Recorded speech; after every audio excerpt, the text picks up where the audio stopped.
आज हमारा electronic sector 150 billion dollar से ज्यादा का है। हमारा लक्ष्य इसे 2030 में 500 बिलियन डॉलर तक ले जाने का है, ताकि इस सेक्टर में 6 मिलियन नई जॉब्स की हम आपूर्ति कर सकते हैं।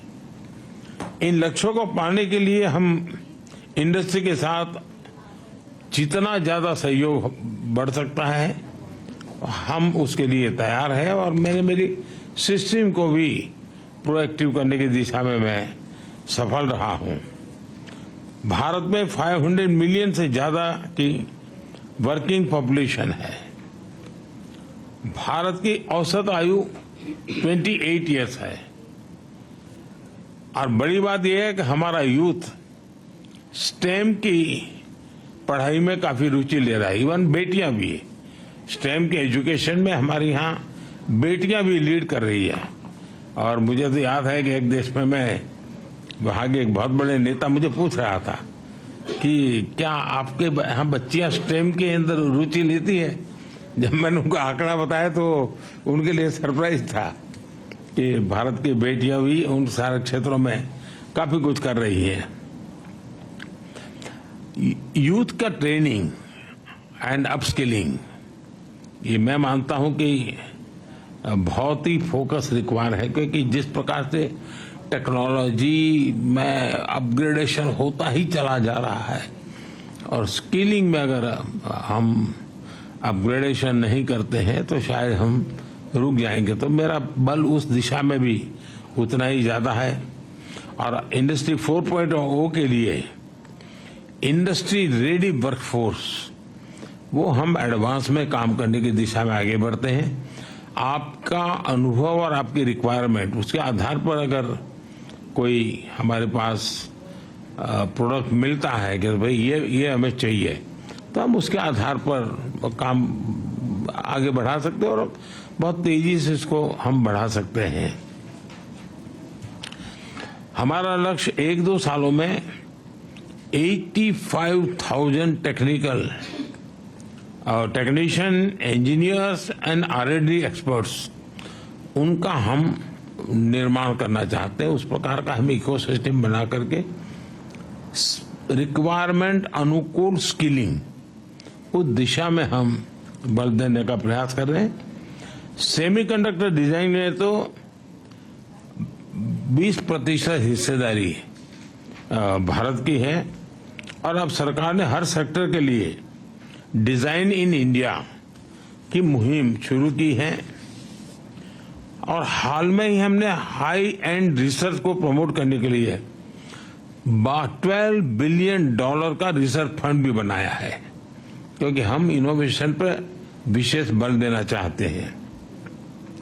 भारत में मजबूत IPR फ्रेमवर्क, जो आपने उल्लेख किया IPR के संबंध में, और टेक्नोलॉजी और इनोवेशन को संरक्षित करने की दिशा में भी हमारा उतना ही बल है।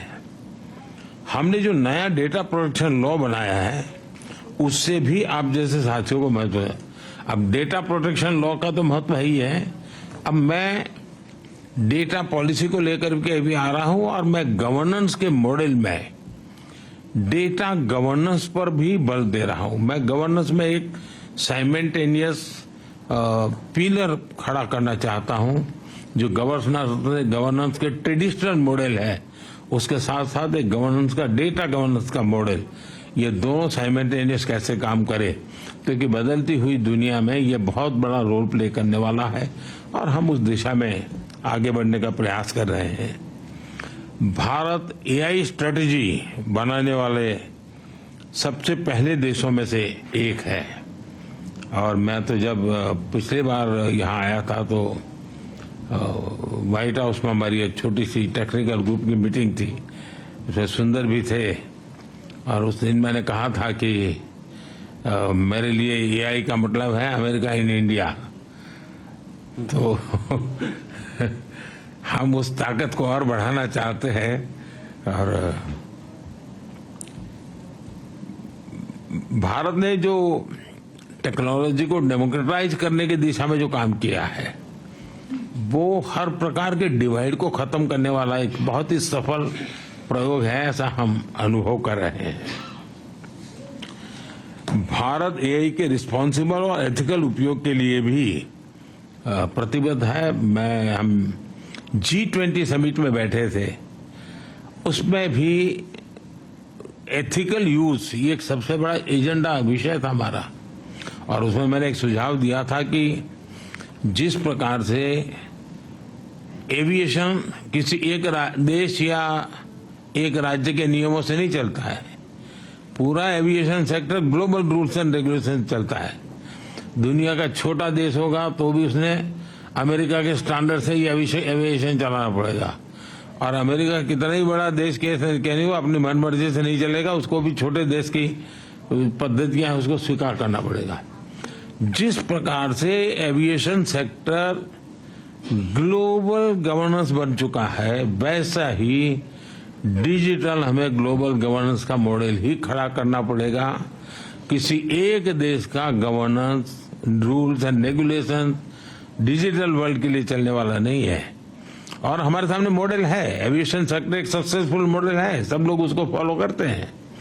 तो मैं G20 में इस विषय को मैंने बहुत आग्रह से रखा है, आगे भी मेरा ये प्रयास है। इतना ही नहीं, मैंने ये भी जिस प्रकार से डीप फेक के कारण लोग आज परेशान है, तो उसके सामने भी मैंने कहा है कि क्यों न हम, जब तक कि समाज तैयार नहीं होता है तब तक एक वाटरमार्क, हर इस प्रकार की चीजों पर वाटरमार्क आना चाहिए कि AI जनरेटेड है। तो एक व्यक्ति को लगेगा भाई इस पर मैं भरोसा करूं या ना करूं। और मैं मानता हूं कि आप जैसे जो टेक्नोलॉजी का एक्सपर्ट है, मानव जाति की बड़ी सेवा होगी। ये ठीक है, एक स्टेज आने के बाद शायद जरूरत नहीं पड़ेगी, लेकिन आज हम उस स्टेज पर हैं, हमें जरूरत पड़ेगी। तो वाटरमार्क के साथ AI जनरेटेड वाटरमार्क, ये कोई भी प्रोडक्ट आएगा अगर AI टच है तो ऊपर आएगा ही, ऑटोमेटिक आएगा कि AI जनरेटेड है। उसके लिए रूल्स एंड रेगुलेशन काम नहीं करेंगे, technology will give a solution. और इसलिए मैं समझता हूँ उस दिशा में भी अगर इतने सारे ब्रेन्स यहाँ हैं तो आप जरूर कुछ न कुछ कंट्रीब्यूट कर सकते हैं।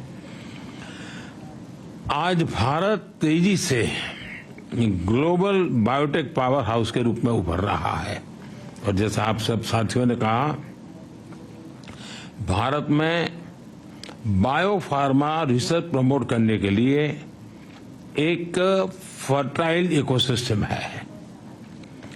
भारत में बड़ी संख्या में साइंटिफिक टैलेंट पूल तो है ही है, भारत का बड़ा और डाइवर्स जीन पूल भी है। भारत की विशालता और विविधता, ये मैं समझता हूं कि वहां एक बार कोई चीज पायोनियर रही है और उसमें प्रयोग हुए हैं तो वो दुनिया में कहीं पर भी वो लागू हो सकते। इतनी विशालता और विविधता वहां भरी पड़ी है। एफोर्डेबल रिसर्च की पॉसिबिलिटी भी है, और एफोर्डेबल मैन्युफैक्चरिंग और एश्योर्ड क्वालिटी भी है। बायो सिक्योर एक्ट जो कैपेसिटी गैप क्रिएट का होगा, भारत उसे ट्रस्टेड और एफिशिएंट तरीके से पूरा कर सकता है। बायो मैन्युफैक्चरिंग को बूस्ट करने के लिए हम बायो E3 पॉलिसी लेकर आए हैं। आपके साथ ध्यान में आया होगा, पिछले सप्ताह ही मैंने मेरी कैबिनेट में बायो E3 की पॉलिसी हम लेके आए हैं, और एक बहुत फ्यूचरिस्टिक पॉलिसी हमने बनाई है। बायो E3 यानी biotechnology for economy, employment and environment, इन तीनों चीजों को लेकर के मैंने बायो E3 पॉलिसी को बल दिया है। 2030 तक भारत की बायो इकोनॉमी बढ़कर $300 बिलियन की होने की हम संभावना देखते हैं। 2025 तक भारत में 10,000 से ज्यादा बायो स्टार्टअप्स की संभावना मैं देख रहा हूं, जिसके कारण आप कल्पना कर सकते हैं ग्रास लेवल पर कितने बड़े काम की संभावना इस बायो के सेक्टर में भी होने की संभावना मैं देखता हूं। हमारा लक्ष्य है कि हेल्थ सिक्योरिटी और ग्लोबल चैलेंज के सॉल्यूशन देने में भारत लीडरशिप के रोल में हो, और जिसमें आप सबका सहयोग बहुत बड़ी हमें ताकत दे सकता है।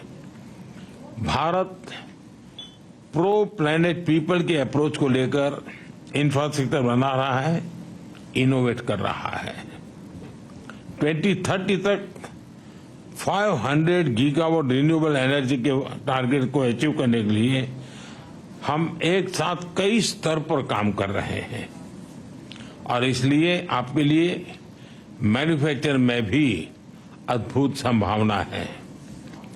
फ्रेंड्स, आत्मनिर्भर और सशक्त भारत की विकास यात्रा में आप सभी को मैं एक सहयात्री के रूप में, एक सहभागीदारी के रूप में हमेशा मानता हूं, देखता हूं और उस प्रकार से हमारी यात्रा भी रही है, आप सबका अनुभव भी है। और मुझे विश्वास है कि भारत और अमेरिका की टेक कंपनीज मिलकर ग्लोबल चैलेंजेस के समाधान से में अहम रोल निभाएगी। मेरी टीम आपके जो सुझाव मिले हैं उसको भी और आपने जो एक विश्वास व्यक्त किया उसको भी हम उसको बड़ी गंभीरता से लेते हुए आवश्यकता के अनुसार उसको हम फॉलो अप भी करेंगे। मेरे द्वार तो हमेशा खुले रहते हैं।